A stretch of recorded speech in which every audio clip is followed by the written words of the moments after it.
so much. We're offering a promo at abcmouse.com/radio to try it for free for a month, then $14.99 per month until canceled. Go to abcmouse.com/radio to see this offer. That's abcmouse.com/radio. Actual ABC Mouse users compensate for their testimonials, sponsored by Age of Learning. Are you a parent of a 2 to 8 year old? Listen closely for an exciting offer, then head to abcmouse.com/radio to learn more. By now, you've probably heard of ABC Mouse. ABC Mouse is like a little one-on-one teacher. It has helped her so much.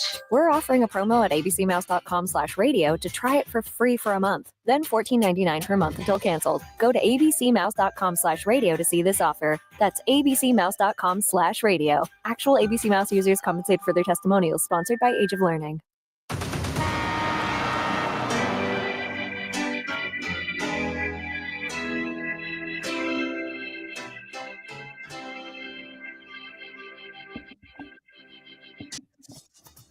Now, from Wichita's most listened to sports radio, 97.5 and 1240 KFH. This is Sports Daily with Jacob Albrock and Tommy Kester.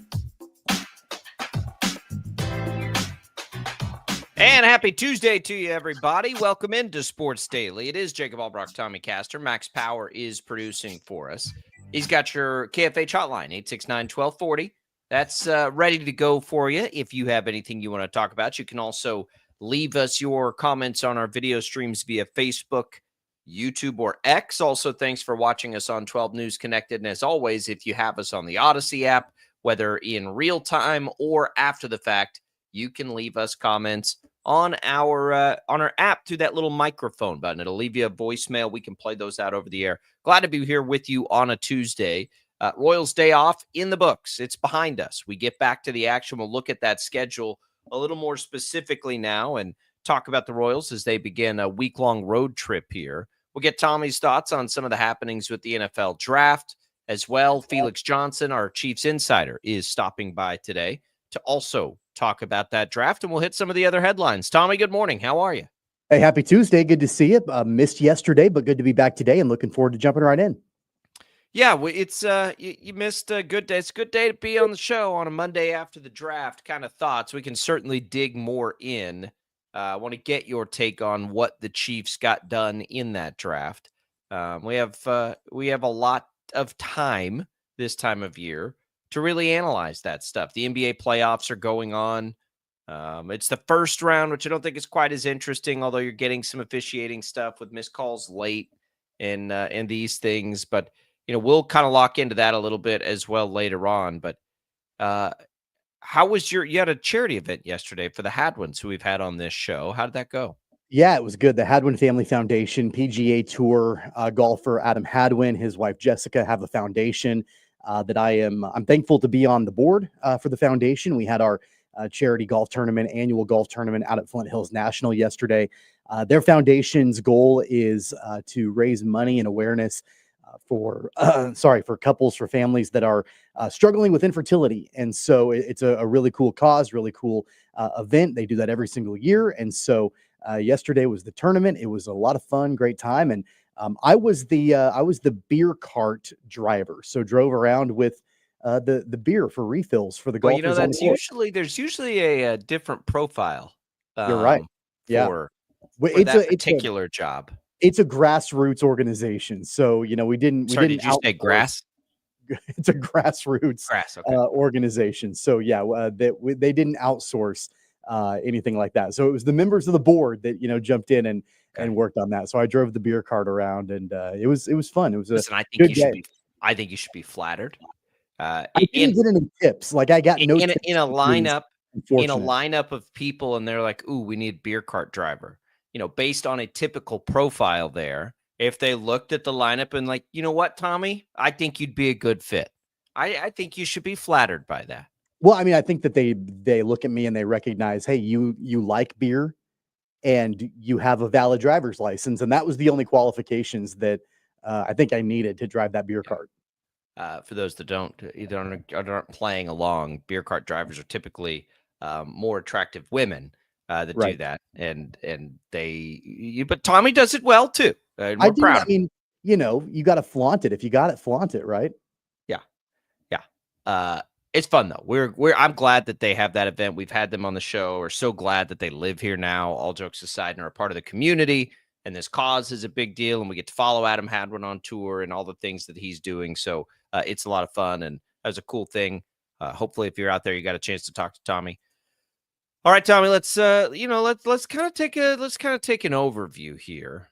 The draft is in the books. The Shedeur Sanders fallout is continuing as we get reports yesterday that there were NFL owners after the pre-draft process that basically said, you're not taking him.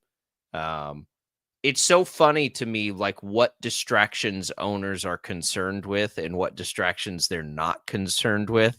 Like the things that everyone's like, oh, it'll be fine. That violent incident in the past, no big deal. Like we'll just get through that. But boy, this kid's making TikTok videos and, has come from a place of arrogance. Now we can't deal with that in an NFL locker room. We don't want any of that. It's like, it almost seems fake. It almost seems like it's a manufactured late round pick so that if Shedeur has success, it'll be this great story. It's just wild to me. It's wild to me. No matter what you thought of Shedeur as a pro prospect, you didn't think of him as a 5th round pick. You didn't think of him as like the 6th or 7th quarterback off the board. Even his detractors didn't think of him in that light. It's crazy to me. It's funny. Well, yeah, I'm a detractor. I mean, I don't think that he is all that good. I've never really thought that he was, a 1st round pick or, this future star in the NFL. I never really saw it. I mean, I think he's fine. I think he's a fine quarterback, but I think he's been propped up, by the circus around him. And so I totally understood the hesitation from teams, not because of anything else other than just I don't think he's all that great. I think he's okay, but I don't think he grades out, in my opinion at least, as this future superstar in the league. So I understood the hesitation, but everything else surrounding it, all of the other for lack of a better term, bullcrap that went on around the draft process with Shedeur, it definitely got in the way of just that evaluation of, do you think he's going to be a good quarterback or not? And really, at the end of the day, I mean, that's the most important question, right? Doesn't matter how arrogant he is, doesn't matter who his dad is, doesn't matter, any of the things that are happening outside of it all. Is he going to be a good quarterback or is he not going to be a good quarterback? Yeah. And so, it's hard for me to look at where he was drafted and be able to say like, hey, teams really answered that question. And it's really going to ultimately be up to Shedeur to prove it. Well, right. In the field with the Browns. But I was not surprised that he fell out of the 1st round. I was surprised that he fell all the way to the 5th. That's a little surprising for me, I think, when it was all said and done. Yeah, with the risk people take at quarterback, it just surprises you that teams that still needed quarterback, and eventually he ended up, I think, in the best spot. I think the Browns were always the best spot for him. He misplayed his hand. I mean, he misplayed his hand. Whoever was telling him, that he was this prodigious top end pick, that and that he would be able to, if some of the reporting is true, not go all in that pre-draft process. That was a misplayed hand is what it was. Now, at the end of the day, it only matters if you can play or not. So it affects him less than a lot of guys because he's had a very privileged upbringing with his dad and all the things that they've been able to do. So it's not like, for a lot of people, this would be financially and realistically devastating, right? Like you just went from a whole bunch of money to not very much. I think that's less of a concern for him. So at the end of the day, like no matter what happened, why it happened, how it happened, he ended up, I think, in the best spot, and he can get out there and play. And maybe now this is sort of a wake up moment of, yo, dude, like the league doesn't think you're as good as you think you are. So go prove it. Go show them that you are. Well, and that's what the GM of the Browns said immediately after they drafted him. Like, you're not going to be handed anything. You got to come in and compete. You got to earn that spot. And, that's something that I don't know if he heard a lot from, a lot of people over the course of his life. And this might be the very first time. It's going to be adversity. We'll see if he's able to overcome that or not. Based on the things you hear Prime say and the way he coaches, it's so hard for me to imagine he was given that advice from his dad. Like it just I don't know. Anywho, we'll come back. Let's talk about some of the other things that you liked, you didn't like from the draft when we return. We'll get into Royals baseball today at Sports Daily. Don't go away.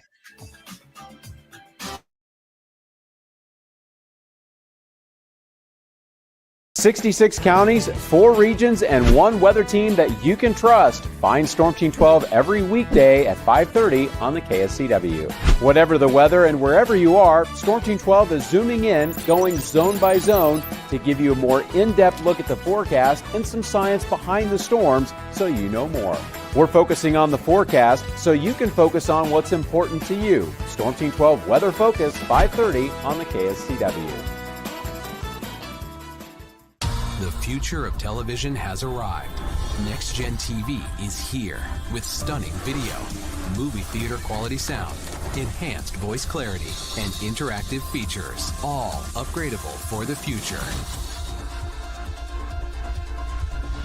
Learn more at watchnextgentv.com.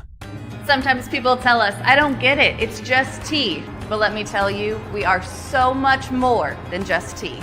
With 20 plus flavors of sweet and unsweet iced tea, the possibilities are endless. Come on in and try them all for free to find your favorite or get us on the go for your busy lifestyle. And don't miss happy hour every day. So the next time someone tells you it's just tea, tell them to come by and find out why we say, drink tea, be happy. Is the canvas of our imagination. They tell a story. Clouds affect the events of your day. Sometimes they growl, sometimes they inspire, but they're always the messengers of nature's mood written in the sky. Storm Team 12 understands the language of clouds. We're dedicated to decoding their message so you know what to expect. Behind every cloud, there is a story waiting to be told. Trust Ross Jansen and Storm Team 12, alerting you first to the impact on your life. When you need help, remember, you're not alone. We are here. We are neighbors. We are together. We are Kansas.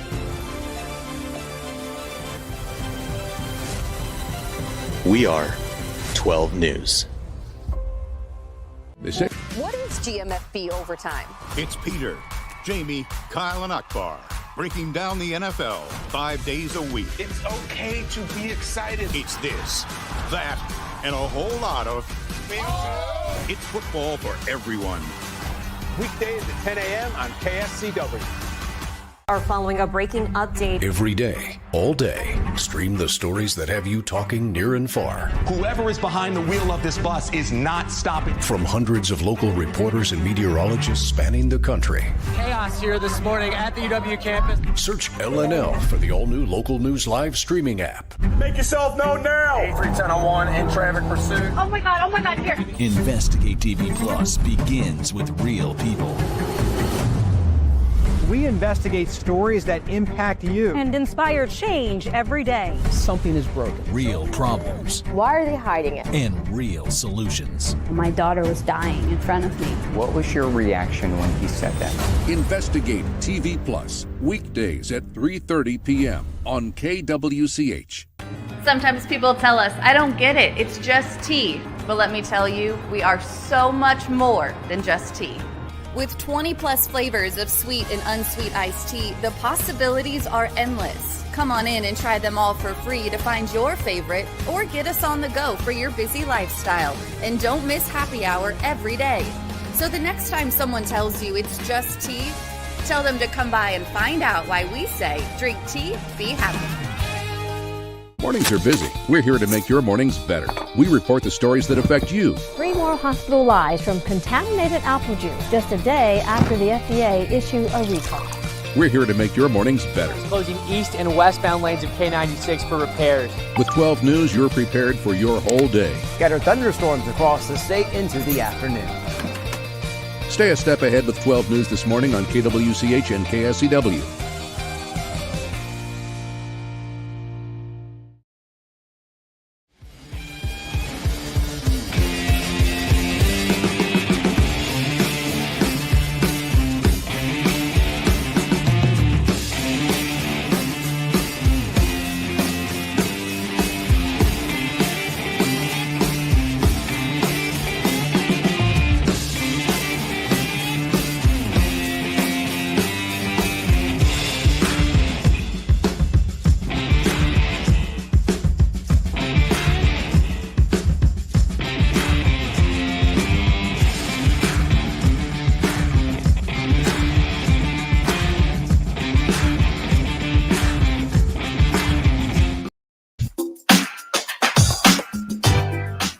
Welcome back in, everybody. It is Sports Daily. We're glad to be here with you. We're glad to have our Prairie Fire coffee, keeping us fueled up and ready to roll each and every morning here at KFH and all across the Odyssey networks.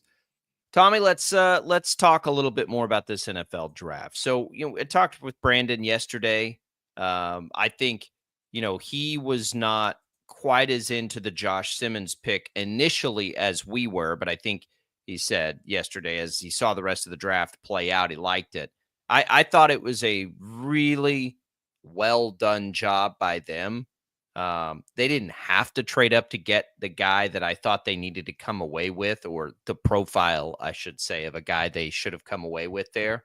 And that allowed them to do a lot of things. They then used the rest of their picks to move up several spots in different places and get guys that they liked. As far as like needs and position, they checked all the boxes.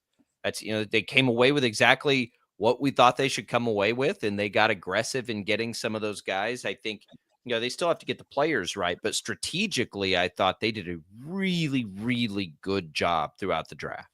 I think about the only box that maybe didn't get checked was tight end. And that had been something that had been talked about and speculated for a long time, even potentially that the Chiefs could look at an early draft pick, an early round pick on a tight end, because we all know that Travis Kelce is not long for the league.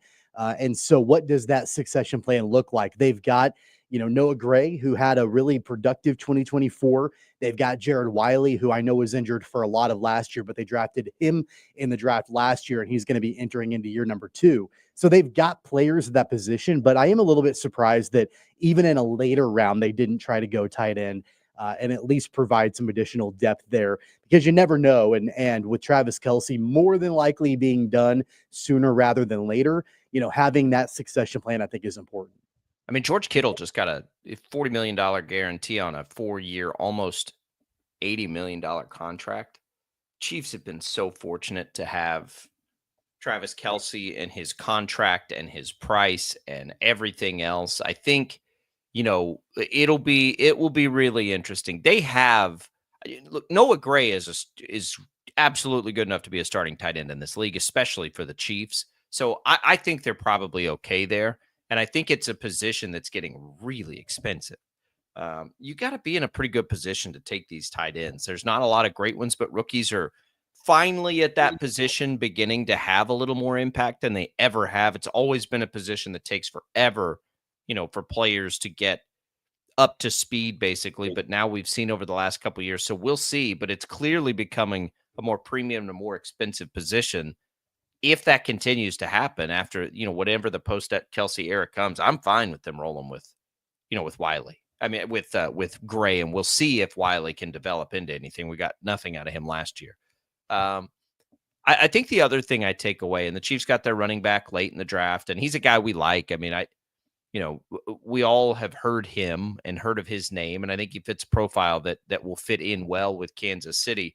One thing I take away from the entire draft, though, I think all the teams in the AFC West taking running backs like they did, early, all of them.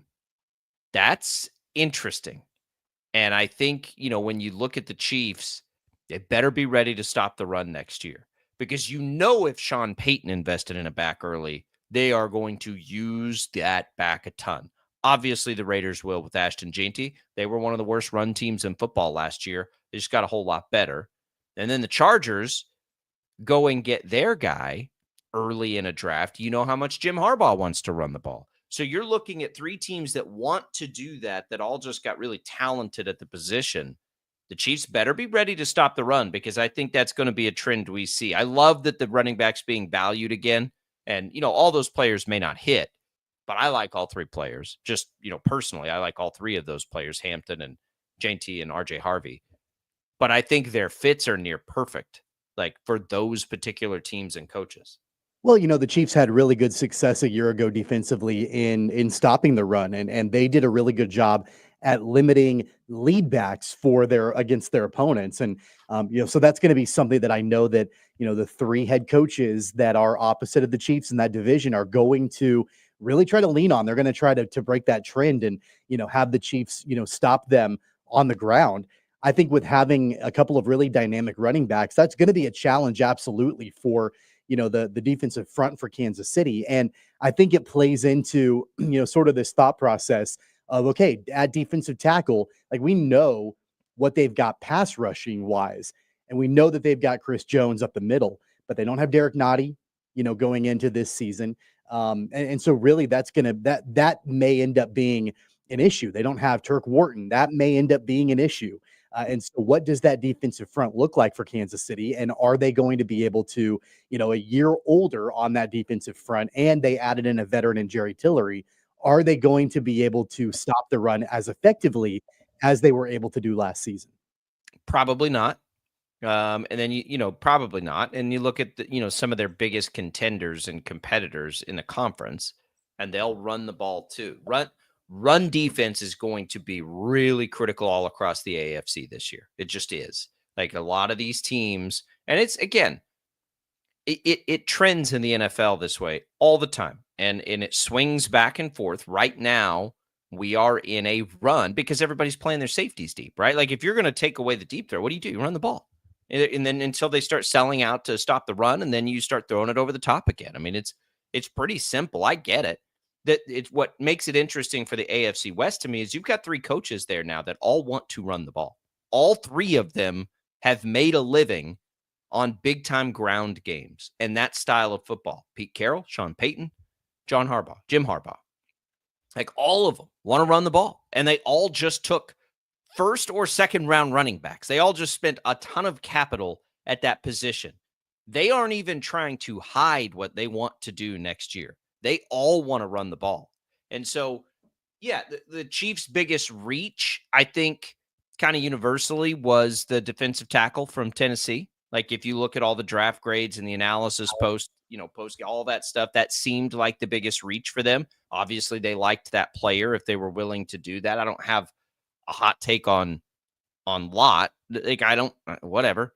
Well, and he grades out too, by the way, as more of a pass rusher as opposed to a run stopper. So, that's going to be interesting to know, like, what kind of packages will he play in? Is he somebody that they can rely on when you're playing these divisional opponents twice a season to be able to stop, these new explosive running backs they've got? I mean, it's and you look at it now, if you're the Chiefs and you're glad that Chris Jones is back, you're certainly glad that Nick Bolton is back, right? Like those things now look better because that's going to be the test early on. There have been a lot of years where the Chiefs didn't stop the run well. And last year they happened to do it well. They're going to have to do it well again. And there's a lot of different ways they can do that. I think they feel good about leaving their corners by themselves so they can sort of sell out to do it a little bit. I think, though, that if we're looking for early trends, that's one that really jumps out to me is that fact that the AFC West may lead football collectively, and then there's the Chiefs who don't run the ball much at running the football. Like they all are going to do it. Well, and that's the really interesting thing when you compare and contrast the other teams in the division and even some of the other teams in the conference in general that loaded up at running back and drafted these studs early on in the draft. And then you contrast that with the Chiefs, and they've got Isaiah Pacheco, they've got Kareem Hunt, they've got Elijah Mitchell, and then they spent a 7th round pick on Brashard Smith. There's nothing that tells you that the Chiefs are going to lean on the run game at all. I mean, like even any more than what they did a year ago, because even Brashard Smith, they take him in the 7th round, and he might be one of the best receiving running backs, coming out of college, going into the draft. I mean, this guy can, get out wide even and have a lot of success. He started his career as a wide receiver. That's probably going to be a lot of where we see him coming in, probably a 3rd down type guy out of the backfield or even split out wide and catching passes. That's really where he grades out. And so it's just really interesting when you look at Hampton and Ginty and Harvey, like even in that division, and we know what those coaches want to do. And on the flip side, it's a completely different philosophy with Kansas City. And they've got Pacheco, who we all like Isaiah Pacheco, but he hasn't shown him, being able to be durable because of the way that he runs the ball. Kareem Hunt is old. Elijah Mitchell has never regained what he did his rookie season. And then you've got a 7th round draft pick. So it's almost kind of like the island of misfit toys a little bit at running back for the Chiefs when you compare it to at least what their counterparts in the division did. And they've done that for a long time. The Chiefs have always sort of been ahead of that, and Patrick Mahomes allows you to do that. Here's an interesting number with running backs as it pertains to the Chiefs. Last year, in the Patrick Mahomes era, so the last 7 seasons, last year was the most that the Chiefs have run the ball with running backs. But it's by a pretty good margin, the least effective they've ever been running the ball. Okay, so they ran it more. They had more running back attempts last year than they have in any year since 2018. But their yards per carry was significantly lower, by almost half a yard on the lowest seasons than it has been. Well, don't you think defenses recognized, like, as the season was progressing, that it wasn't like they had outside of Travis Kelce really any threats? I mean, because Xavier Worthy was still kind of coming into his own. DeAndre Hopkins didn't come in until later in the season. Like I think it was an offensive line thing. I think the Chiefs didn't have a choice for the reasons we talked about, and maybe we didn't give them enough credit for going outside their norm. They couldn't pass block, so they had to run the ball. And teams over time, like they're going to know, like, they have to run the ball because they can't block us on the edge. We don't even have to blitz. Like, we don't have to try very hard to put pressure on the quarterback. Let's sell out to stop the run. Now, they still had their own it wasn't I don't want to call it an effective offense, but Tommy, they went 15-1. So, like, they made it work.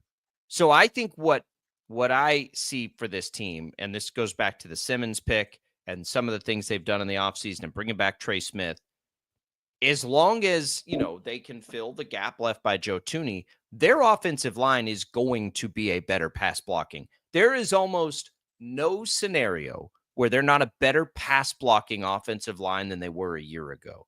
And that's going to change the defense's ability to do what it did against them a year ago, whether that means more shots over the top, whether it means they can, run a little more of the offense they typically would like to run, fewer carries, but more effective and more well-timed runs. Maybe that's the case. We don't know yet, but we do know they'll be better at that position. I do think what we saw last year was really interesting, though, because we sat here until we were blue in the face and said, run the ball, run the ball, run the ball. I mean, Andy Reid, for an Andy Reid team, they kind of did, right? They didn't do it very well, but they didn't have a choice. They had to. Well, remember they had Pacheco out, for a period of time with a broken leg. A lot of that is a Kareem Hunt thing. I get it. Kareem Hunt. I mean, that was really the only option that they had at that point. And I joked yesterday. For a while it was Kareem Hunt and Carson Steele. Like, those were the guys in the running back in the backfield for the Kareem Chiefs. Hunt can pass block and he can fall forward. Yeah. Like, he looks very much like late career Zeke Elliott right now. Like, he's always going to fall forward. He's always going to get you 2.5, 3 yards, and he can pass block. And that's why he was there last year, but he wasn't effective. So yeah, they didn't, they went and I do like the back they took in the 7th. I don't think Elijah Mitchell's going to be a factor. I hope I'm wrong. I think that they've telegraphed, to your point, they've telegraphed what they plan on doing this season, because they didn't go in free agency and get a running back other than Elijah Mitchell, which is probably a non-factor. What Kareem Hunt is going to do, what Isaiah Pacheco is going to do, and the running back that they picked is, again, one of the best receiving running backs coming out of college. They're going to use him out of the backfield to catch the football. That's why they drafted him. And so they didn't go and get an early down running back.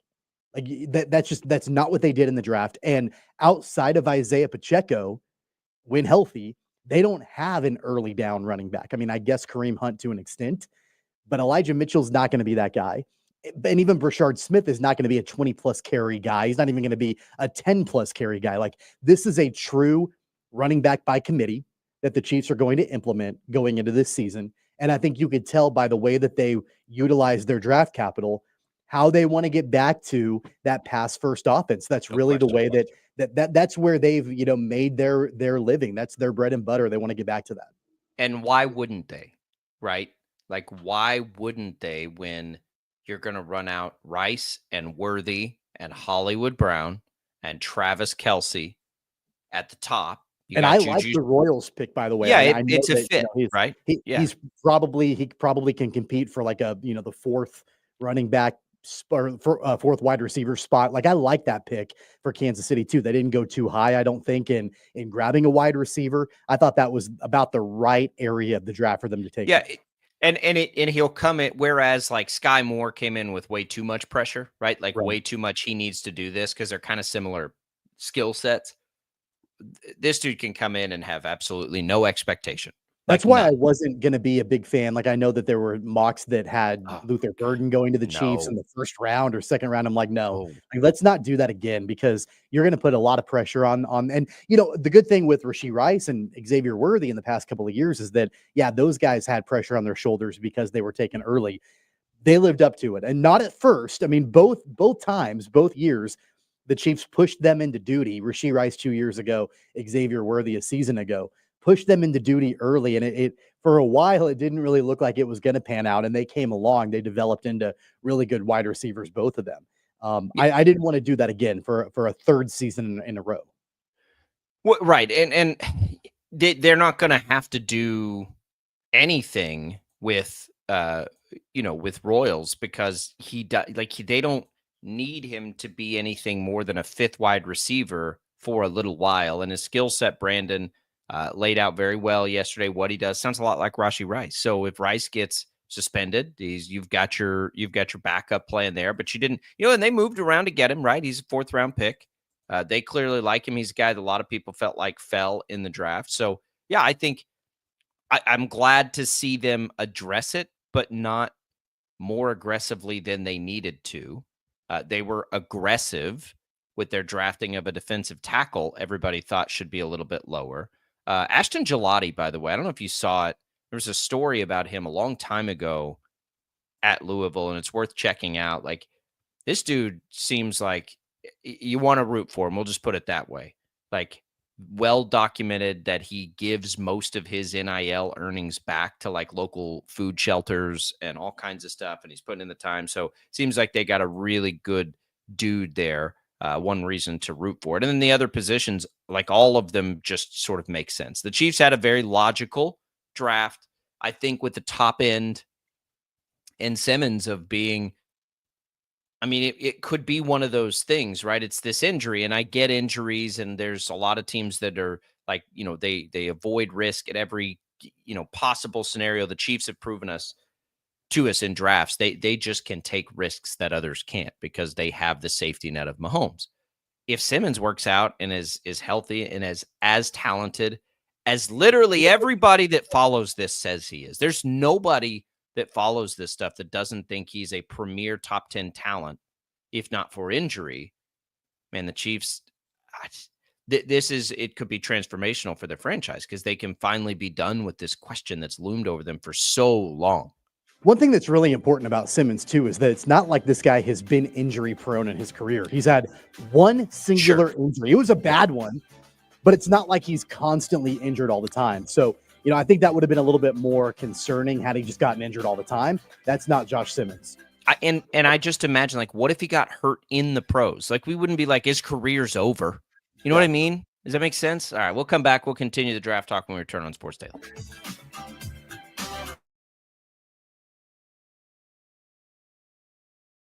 66 counties, 4 regions, and 1 weather team that you can trust. Find Storm Team 12 every weekday at 5:30 on the KSCW.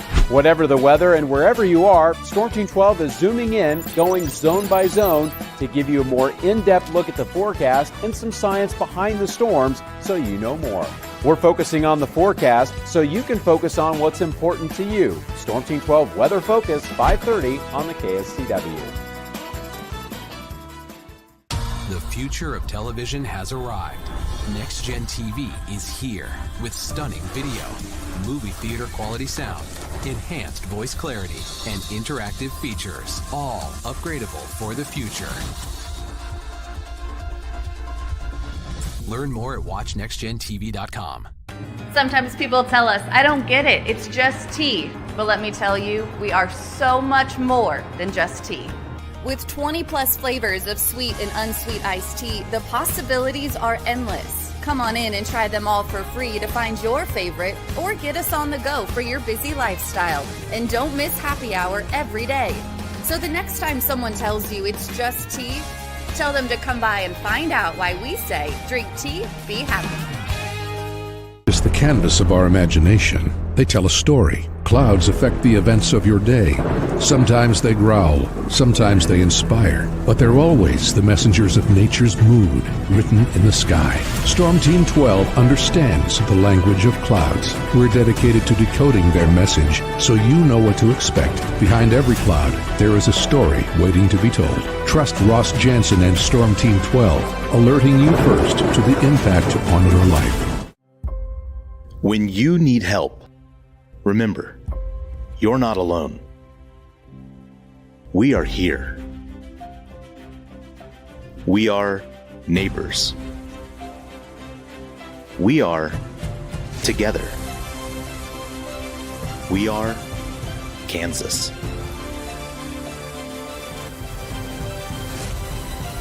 We are 12 News. They say, what is GMFB Overtime? It's Peter, Jamie, Kyle, and Akbar breaking down the NFL 5 days a week. It's okay to be excited. It's this, that, and a whole lot of It's football for everyone. Weekdays at 10 a.m. on KSCW. Are following a breaking update. every day, all day, stream the stories that have you talking near and far. Whoever is behind the wheel of this bus is not stopping. From hundreds of local reporters and meteorologists spanning the country. Chaos here this morning at the UW campus. Search LNL for the all-new Local News Live streaming app. Make yourself known now. 310-01 in traffic pursuit. Oh my God, here. Investigate TV Plus begins with real people. We investigate stories that impact you and inspire change every day. Something is broken. Real problems. Why are they hiding it? And real solutions. My daughter was dying in front of me. What was your reaction when he said that? Investigate TV Plus, weekdays at 3:30 p.m. on KWCH. Sometimes people tell us, I don't get it, it's just tea. But let me tell you, we are so much more than just tea. With 20 plus flavors of sweet and unsweet iced tea, the possibilities are endless. Come on in and try them all for free to find your favorite or get us on the go for your busy lifestyle. And don't miss happy hour every day. So the next time someone tells you it's just tea, tell them to come by and find out why we say drink tea, be happy. Mornings are busy. We're here to make your mornings better.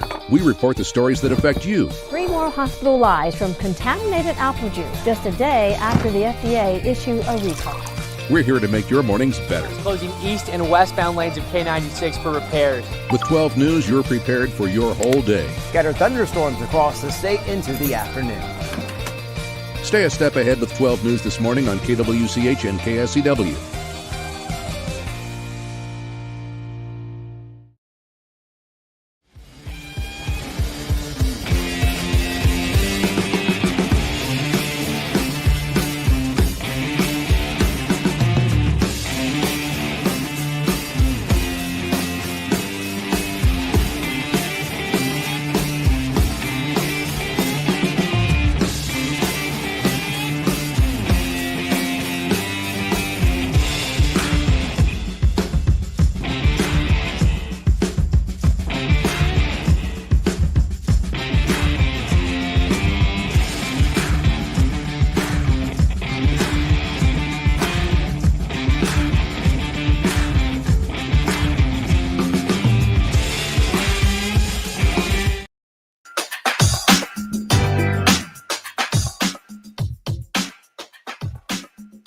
All right, welcome back in, everybody. Glad to be here with you on Sports Daily.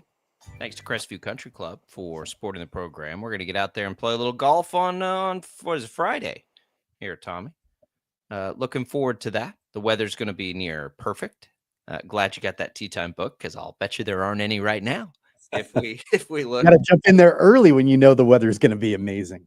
It'll be great. It'll be fun. We appreciate Crestview. We always tell you, get out there and just check out the facilities. If you're a golfer, if you're not a golfer, they probably have something for you, especially if you're a family guy like we are. Get out there and see what they have. They work very hard to make it a fun atmosphere for everybody, not just the golfers. And of course, for the golfers, there's no better place in town. You got 36 premier holes of golf. All right.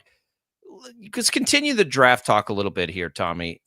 The Chiefs, we go in depth on what they do. We like it. I think most people like it. Haven't seen anybody that didn't,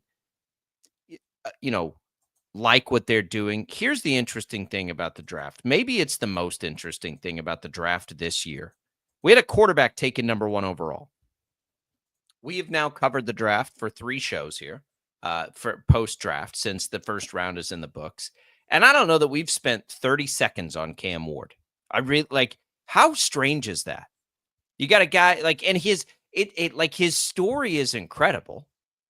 From where he came from and what he was recruited as and all that stuff. His story's awesome. He had a great year. Nobody on the planet is talking about it. And it's just a really interesting. I don't think we've ever had a number 1 quarterback, a quarterback go number 1 overall and just not be talked about at all. I don't think that's a bad thing for Cam Ward. I don't think it's a bad thing for Ward. I don't think it's a bad thing for the Titans.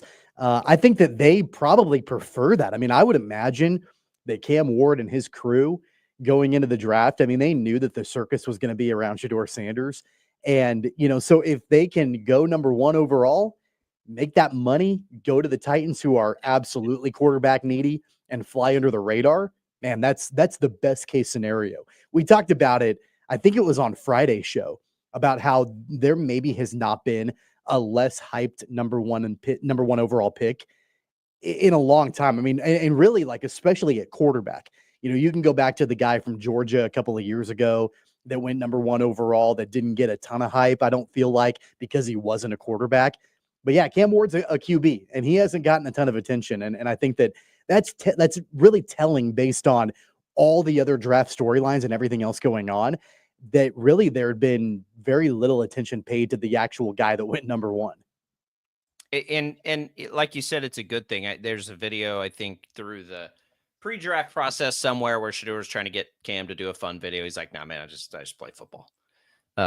Which is fine, which is very unusual, right, for that generation of player. But I think, the path for him to get there, it probably is as much as anybody else. It's just all business. Nope. I just am going to do this. And you like to see that thing because that thing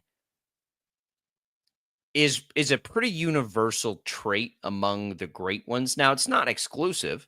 Patrick Mahomes loves to have fun. He's a little older than this generation of, is it TikTok, I assume, is what they're all doing these videos on and stuff. But that, that you want to see that killer instinct. And you never know if it's going to be there at a high level in the NFL.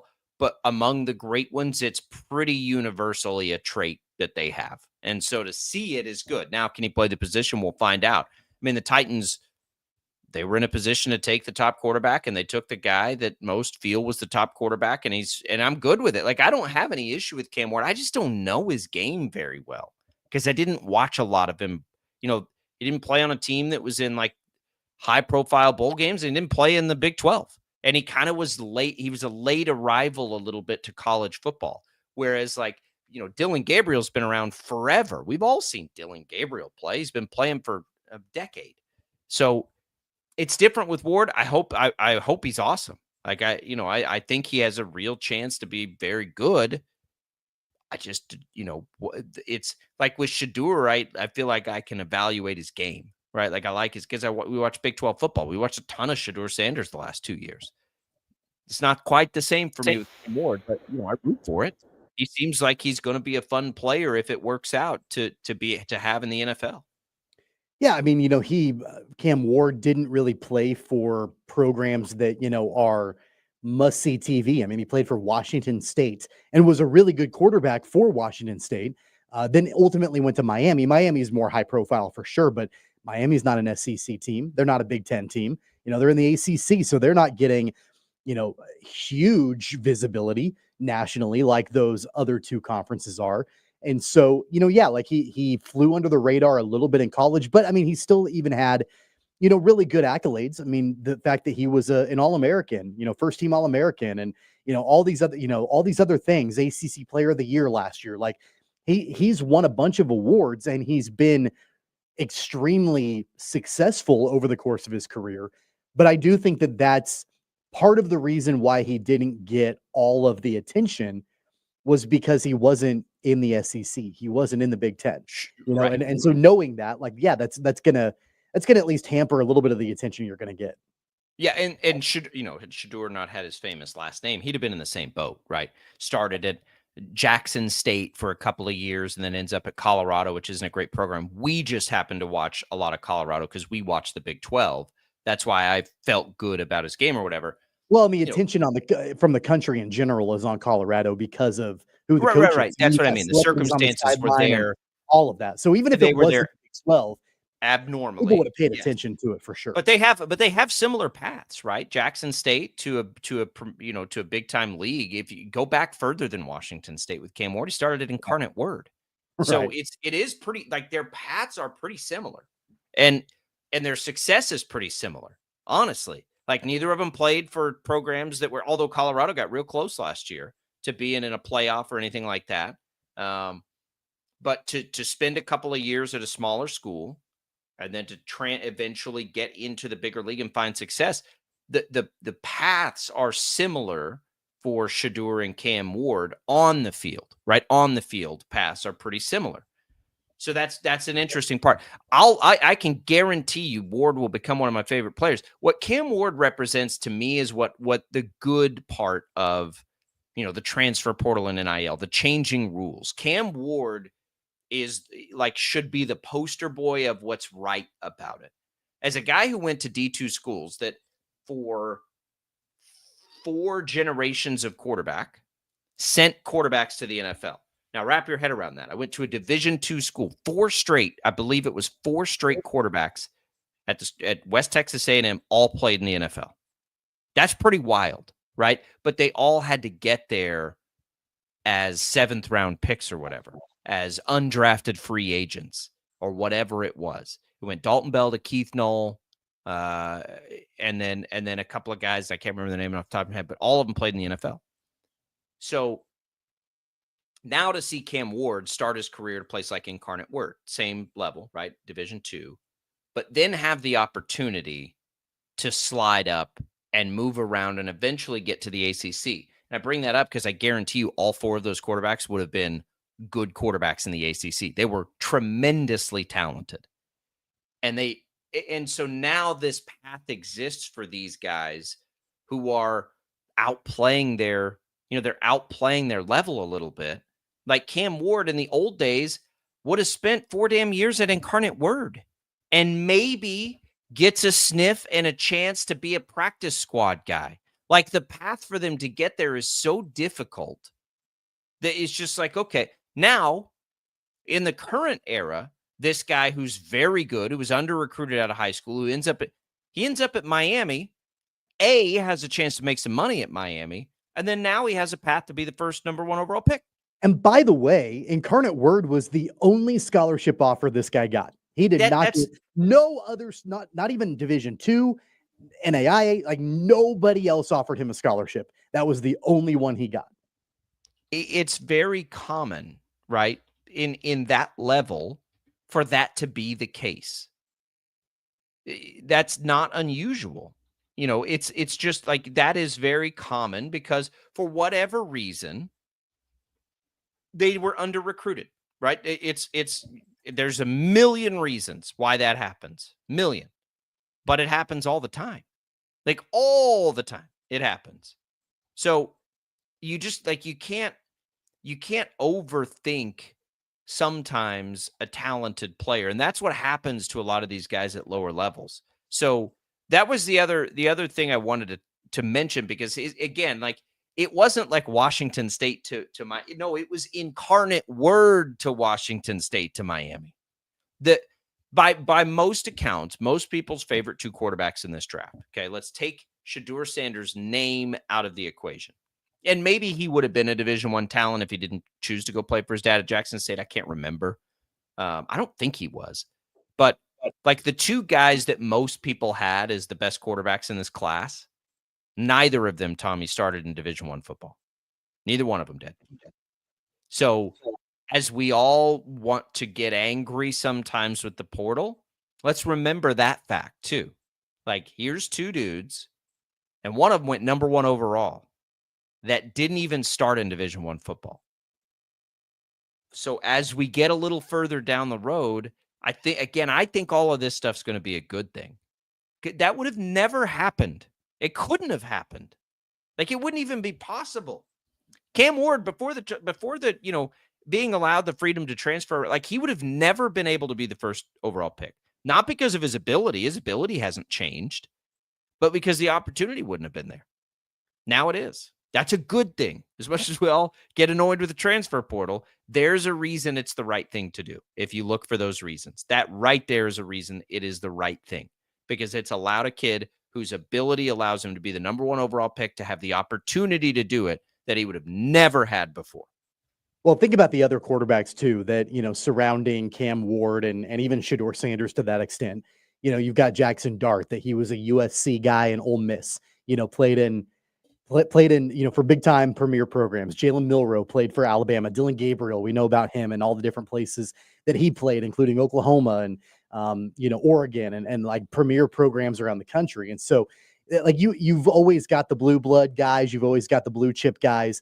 Like, they're the ones that are getting a lot of attention, and rightfully so, because they're on big time stages and they're out in front of it all the time. But then quietly under the radar, here comes Cam Ward, and he becomes the number 1 overall pick and goes to a team that I go back to what I said before. I think that the Titans probably prefer for Cam Ward to fly under the radar, and if they're going to use the first round pick or the number 1 overall pick on Cam Ward, being able to bring him on, because remember the circus that surrounded Caleb Williams when he went number 1 overall a year ago, and to an extent it's still there. Like, the hopes and dreams of the Bears organization rest firmly on the shoulders of Caleb Williams. It's probably the same for Cam Ward internally, but not externally, because nobody's really paying attention to that. And I think that that's an advantage for Cam Ward and what the Titans want to accomplish. And it's a good place to be able to do it. It feels like a really good fit, right? An organization that in general flies under the radar, that's almost, except for last year, obviously they had the number 1 overall pick, almost always better than they're expected to be. It does feel like a good fit. And this is the first time, at least for me, that I've spent any real time talking about the number 1 overall pick in the draft. And he was a quarterback. He wasn't a defensive lineman. Isn't that crazy? We'll come back. We'll talk a little baseball in the next hour. Felix Johnson joins us as well, though, to get a draft take. We'll be back on Sports Daily.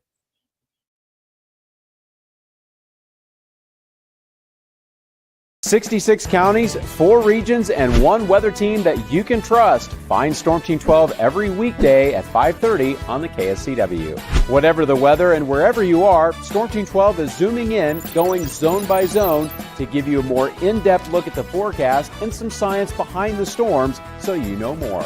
We're focusing on the forecast so you can focus on what's important to you. Storm Team 12 Weather Focus, 5:30 on the KSCW. The future of television has arrived.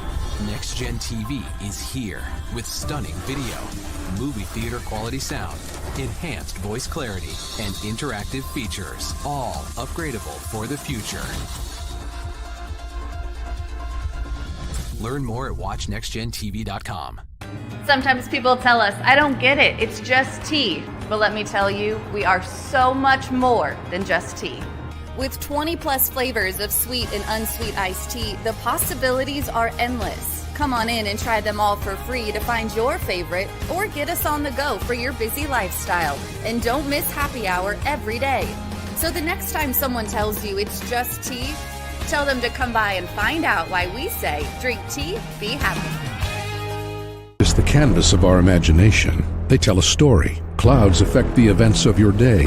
Sometimes they growl, sometimes they inspire, but they're always the messengers of nature's mood written in the sky. Storm Team 12 understands the language of clouds. We're dedicated to decoding their message so you know what to expect. Behind every cloud, there is a story waiting to be told. Trust Ross Jansen and Storm Team 12, alerting you first to the impact on your life. When you need help, remember, You're not alone. We are here. We are neighbors. We are together. We are Kansas.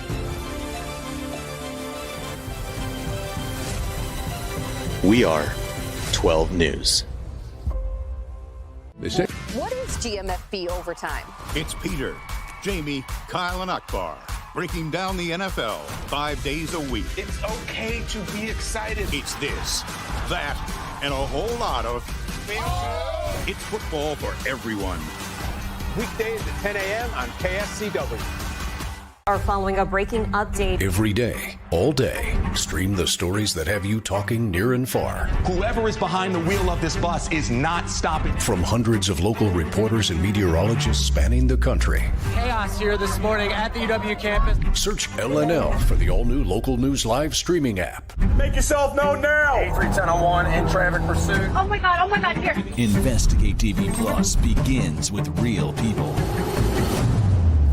We investigate stories that impact you. And inspire change every day. Something is broken. Real problems Why are they hiding it? and real solutions. My daughter was dying in front of me. What was your reaction when he said that? Investigate TV Plus, weekdays at 3:30 p.m. on KWCH.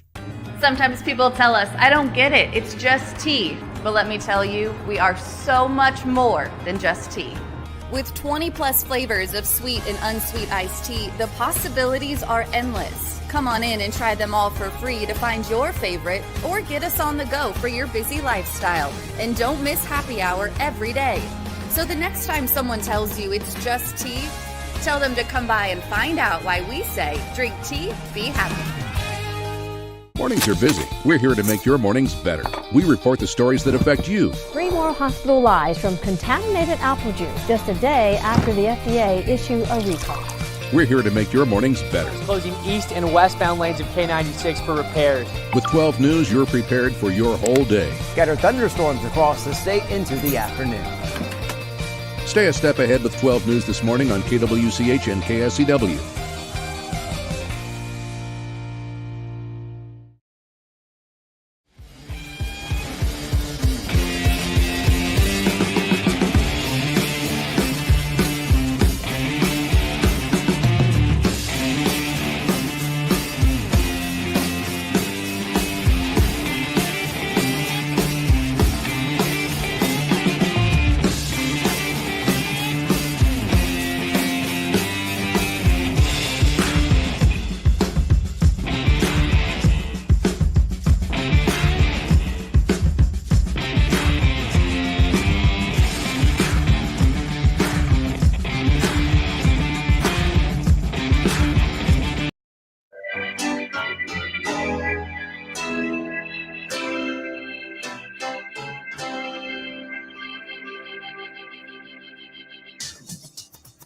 Now, from Wichita's most listened to sports radio, 97.5 and 1240 KFH. This is Sports Daily with Jacob Albrock and Tommy Kester. All right, welcome back, everybody. It is another hour of Sports Daily. We are glad to be with you. Let's start the hour off with some HTO for you for free. All you got to do is text the keyword T to 20357. That'll get you a free iced tea, more than 26 flavors, including the return of Blueberry Summerade. It'll be good for East Wichita, West Wichita, or Derby. Message and data rates apply. You can enter once per day. Again, that's T to 20357. Good luck, everybody. We begin this hour of Sports Day. A little Royals talk here, Tommy.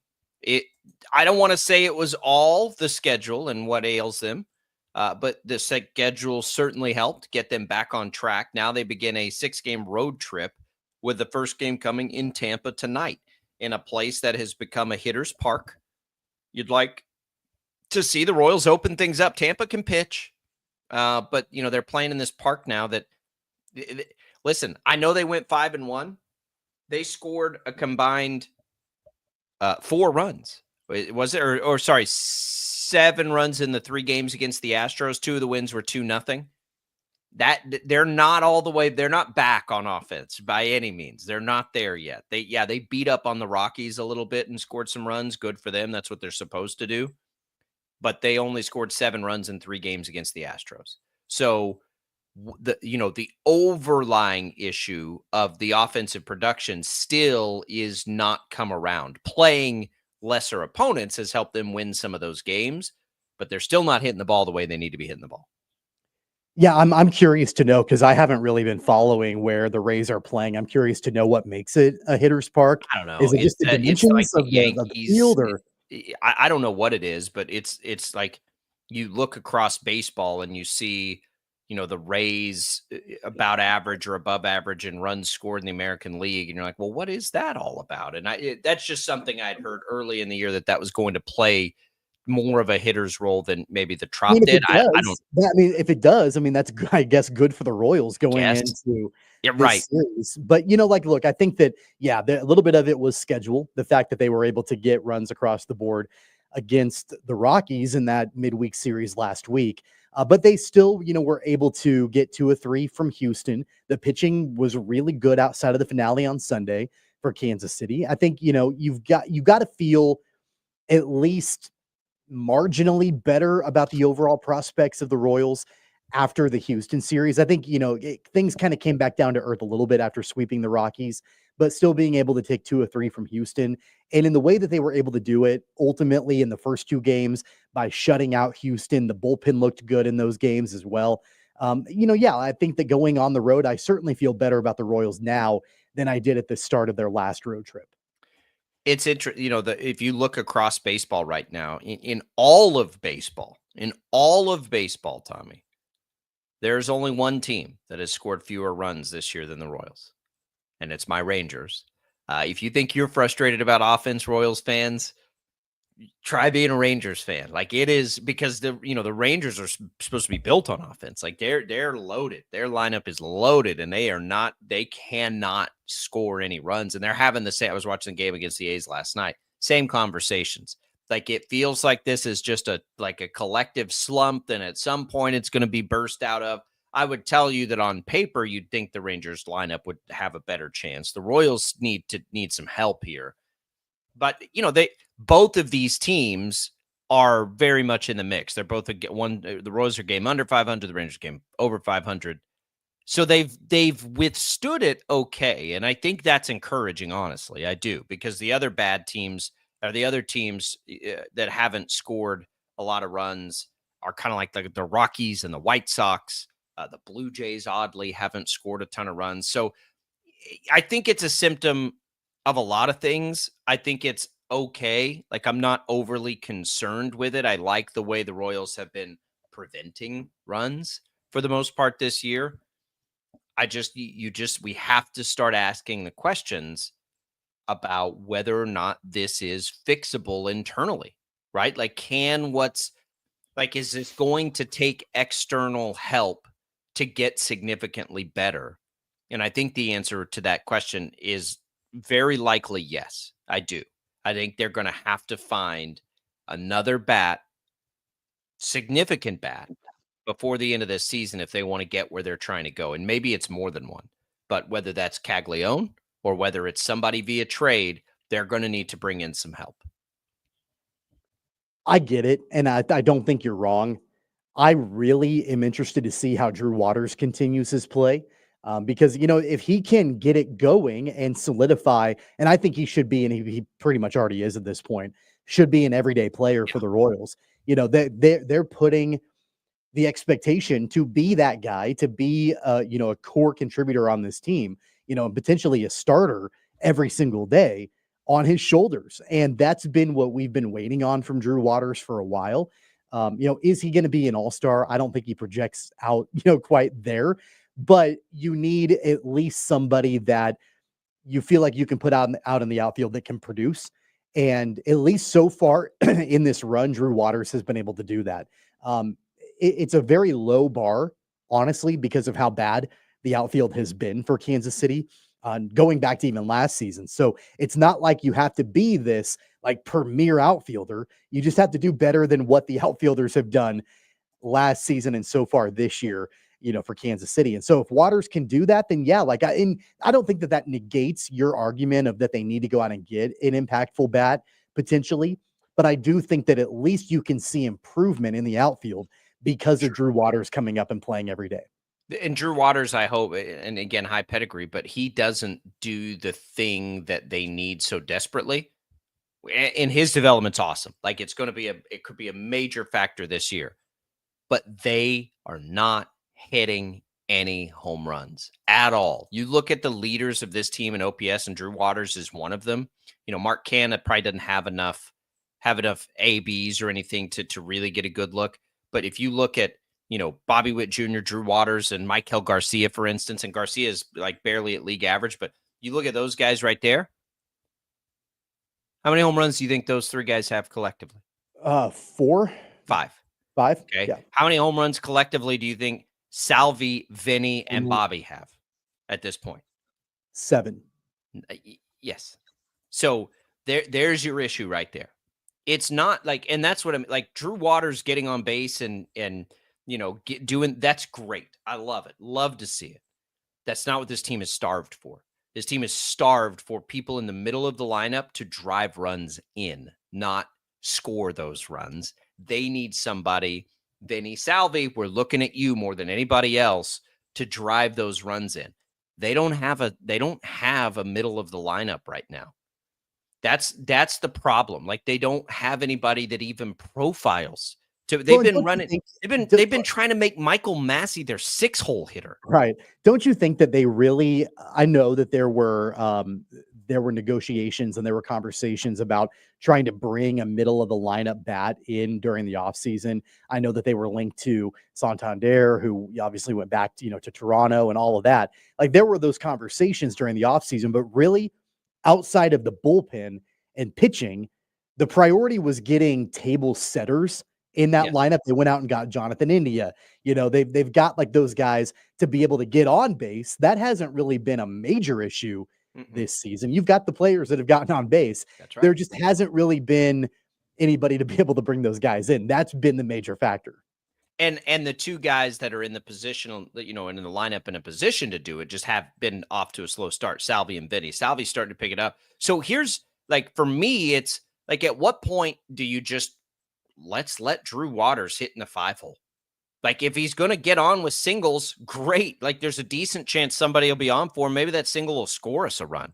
Like just go nuclear with the lineup outside of Bobby Witt Jr. in the 2-hole. Like totally mix it up and just see if you can scratch and claw some runs together while Salvi and Vinny figure it out. Potrero has shown that he's willing to tinker with that. I mean, moving Vinny Pasquantino to the 7-hole for a game. But I think he only did that for like one game, right? Like that was it. He did it that one time.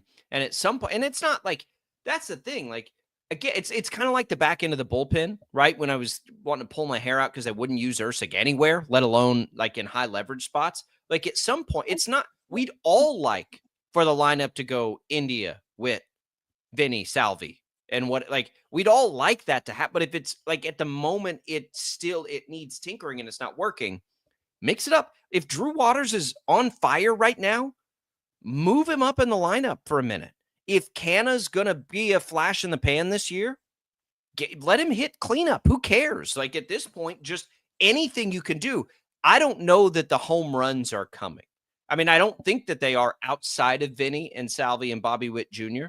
Those are going to be the only 3 guys that hit a lot of home runs. Maybe Maikel Garcia gives you a little pop. It's not going to come via the long ball, at least not right now. So what can you do to get these runs across the plate? Because you're not getting any easy ones through home runs. You're just not. Like, it's not going to be what this team does. And we knew that coming into the year. That's one of the reasons I think we're seeing Cags get fast-tracked, honestly. Like the thing he does well is what they need so desperately right now. And you got to be careful with it. And it's too early, right? They just had a great homestand. They won a bunch of games. This is a team that absolutely can win low-scoring games. They've got good starting pitching. They have a great back end of the bullpen. But it's something we got to monitor because it's like the problems I don't think are just that they're slumping. We'll talk more about this in a little bit when we return. More on the NFL draft. Felix Johnson, our Chiefs insider, hops on to Sports Daily. Don't go away.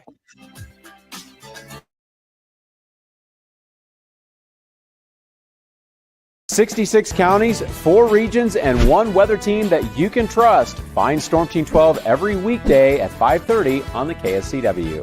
Whatever the weather and wherever you are, Storm Team 12 is zooming in, going zone by zone to give you a more in-depth look at the forecast and some science behind the storms so you know more.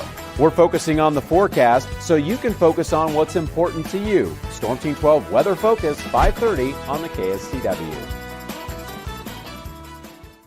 The future of television has arrived. Next Gen TV is here with stunning video, movie theater quality sound, enhanced voice clarity, and interactive features, all upgradable for the future. Learn more at watchnextgentv.com. Sometimes people tell us, I don't get it, it's just tea. But let me tell you, we are so much more than just tea. With 20 plus flavors of sweet and unsweet iced tea, the possibilities are endless. Come on in and try them all for free to find your favorite or get us on the go for your busy lifestyle. And don't miss happy hour every day.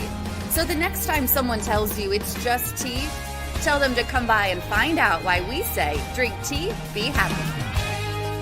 It's the canvas of our imagination. They tell a story. Clouds affect the events of your day. Sometimes they growl, sometimes they inspire, but they're always the messengers of nature's mood written in the sky. Storm Team 12 understands the language of clouds. We're dedicated to decoding their message so you know what to expect. Behind every cloud, there is a story waiting to be told. Trust Ross Jansen and Storm Team 12, alerting you first to the impact on your life. When you need help, remember, you're not alone. We are here. We are neighbors. We are together. We are Kansas.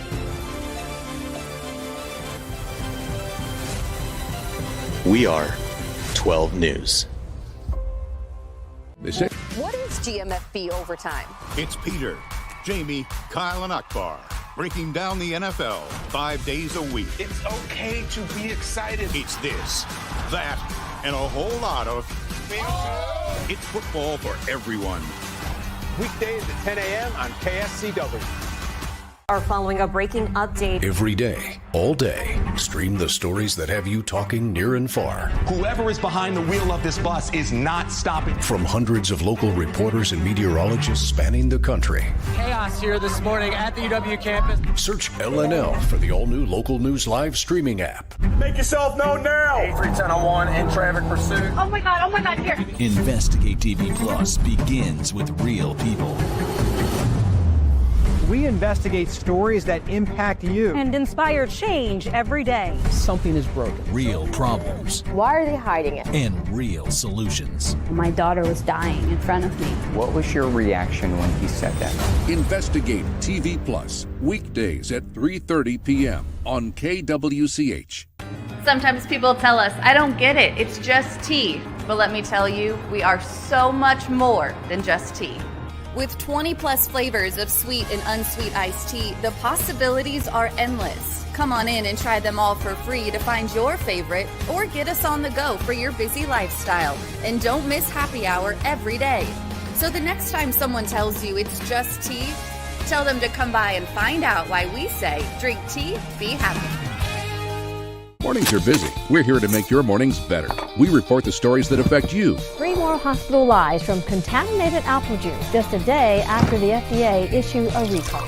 We're here to make your mornings better. Closing east and westbound lanes of K96 for repairs. With 12 News, you're prepared for your whole day. Scattered thunderstorms across the state into the afternoon.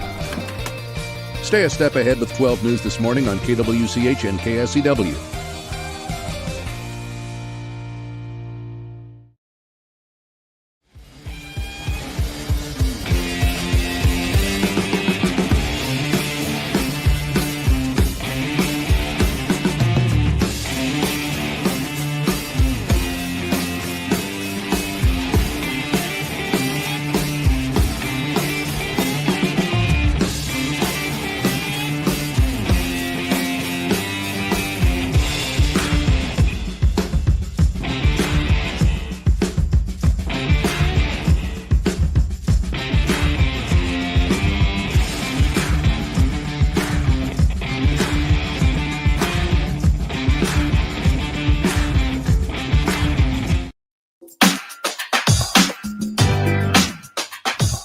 And now, digging deeper with the teams you follow, it's another Sports Daily Insider interview on KFH.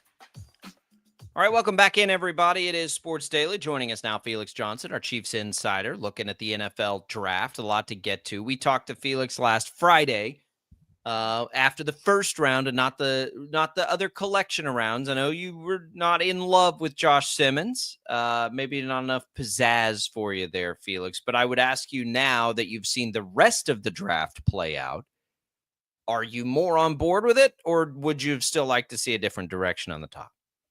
I think we just kind of saw a Brett Veach draft, heavy on defense and necessary on offense, where they go out and get Josh Simmons. Obviously, we talked about that on Friday, where whether or not it's going to work. I hope it does, because it's left tackle, and if he's the talent that he's supposed to be, getting him at 32 and then getting another pick based off the trade, awesome, great. I hope that works out. But the Chiefs have had multiple tackles who haven't worked out. So maybe there's something with the development of the position, but nobody's up to Josh Simmons' pedigree, at least. And so with the rest of the draft, they went heavy. They got a couple corners. They got a late round running back. We've seen that before. 2022, almost exactly what it was back then, with the exception of Simmons and Karlaftis and all that good stuff. But we talked about how if the Chiefs were going to draft an edge rusher, where that may point them in the direction of what they're going to do with George Karlaftis next season. Well, their next pick was an interior defensive lineman. Then the pick after that was an edge rusher. So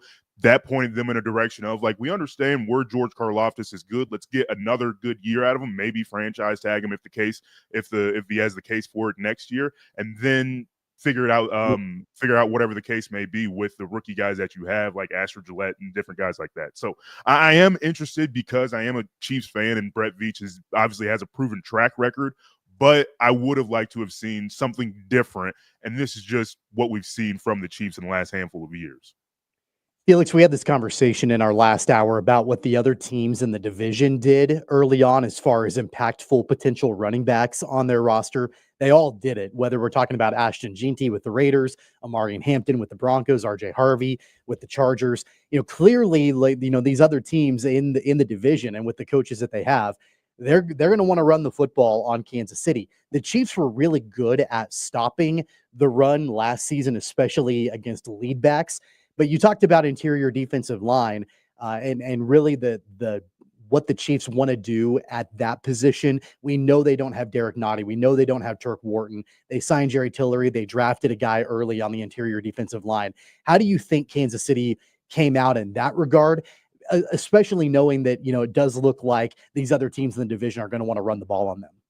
Well, we'll focus on defense here, but I do want to talk about, like, if the Chiefs offensively, like, they want to run the they should want to run the football too. But if everybody else in the division is doing it, maybe you should want to do a little bit of it too. But defensively, it is going to be interesting to see where their new pieces fit in. Jalott and Norman Lott, they have different guys coming in, and whether or not they're going to be immediate impact players. Obviously, with guys like Chris Jones, your defensive line is made obviously a little bit better, at least on its face, but losing guys like Turk Wharton, Derek Nottie, and going back even a little bit, Colin Saunders, who weren't exactly like these big, great names of, like, oh, this is like, this name is coming to my head, but Damon Snacks Harrison, who's like, this is a run stopper. These guys actually came in and had some type of value to this team without being these big names that you see every week. And so I am interested to see where the Chiefs are. They drafted a linebacker in Jeffrey Bassa later on, and so they have another guy to add into that rotation, because I expect Leo Chenal to have a bigger role this year in the run-stopping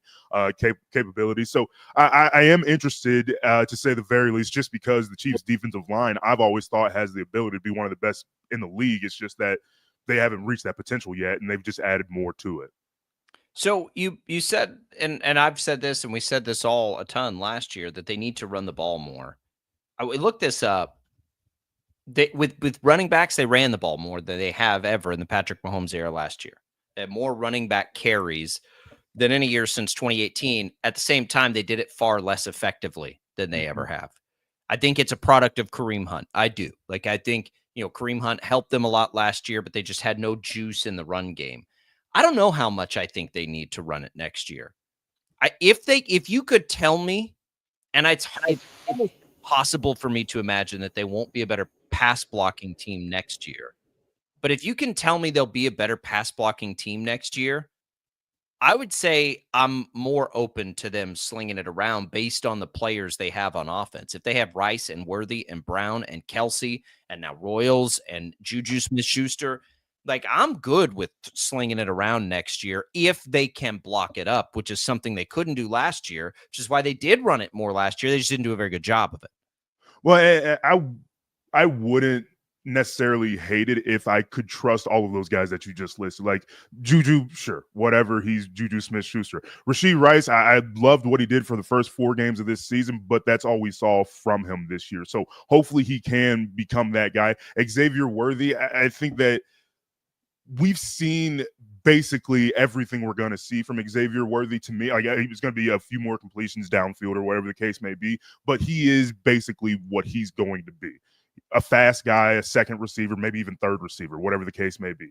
None of those guys really gave me the oomph for like what the Chiefs are trying to do next year. Now I understand, obviously, go get Josh Simmons, but if you can't make the moves in free agency, you kind of have to make them in the draft, and they didn't. And fine, whatever. They're going to make the moves like we've talked about it all the time. They can make none of the moves that we've talked about and still be in the AFC Championship game, and we won't be shocked. So they're going to be at least in the conversation as contenders as the Kansas City Chiefs.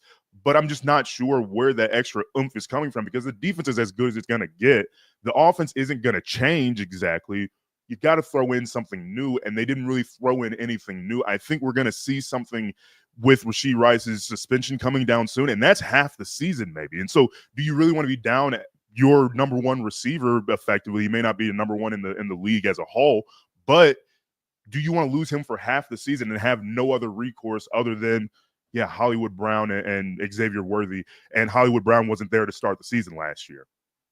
How do you feel overall about their 7th round pick, the running back out of SMU, Brashard Smith? I mean, he's a guy that coming out of college was one of the best receiving running backs out of college. And to me, it seems like a guy that while he's got that talent to catch the football either out of the backfield or split out wide, really, they don't have like a workhorse early down running back. I know Pacheco, the way that they lean on him, more than likely he's going to get injured at some point during the season. And then, you're hoping that Kareem Hunt has some juice left in the tank, and you're hoping that Elijah Mitchell can recapture some of his excitement from his rookie season a few years ago. But other than that, they don't really have a workhorse. How did you feel about the way that they deployed at least running back in the draft? Right, and we've talked about it. Andy Reid's not going to have a workhorse unless it is Kareem Hunt in his prime, or Jamal Charles, or Brian Westbrook, or LaShawn McCoy. Like, it has to be one of these guys that are the best in the league. So that's just not going to happen. So I think that it's just another guy added to the fleet, and Brashard Smith, a receiving back. And obviously we want to throw it around, and you see how creative Andy Reid and Matt Nagy probably, and Patrick Mahomes and all those, Joe Blameyer, their passing game coordinator, how interesting they can be in the screen game. So get another running back. I mean, one of the biggest plays of the year was the 4th down call to Samaje Perine, and it was a pass to a running back. So this is obviously an offense that wants to get the running back more involved offensively, whether that is running the ball like we have talked about, or through the passing game like we're talking about here with Brashard Smith.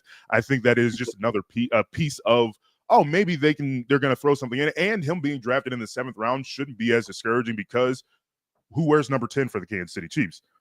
A 7th round pick. So I think it's going to be an interesting spot if he makes the roster. Again, he is a 7th round pick. Yeah, that one's interesting. Wide receiver's interesting. Royals is a guy that profiles a lot like Rashee Rice, a yak guy, right? Quick trip. So I don't know. I kind of feel like that was a backup plan a little bit. Like, maybe if Rice gets suspended, that's where they took that guy, and that's why they took that guy. And he had kind of like Simmons, right? Some higher grades. Don't know why he fell. We know why Simmons fell.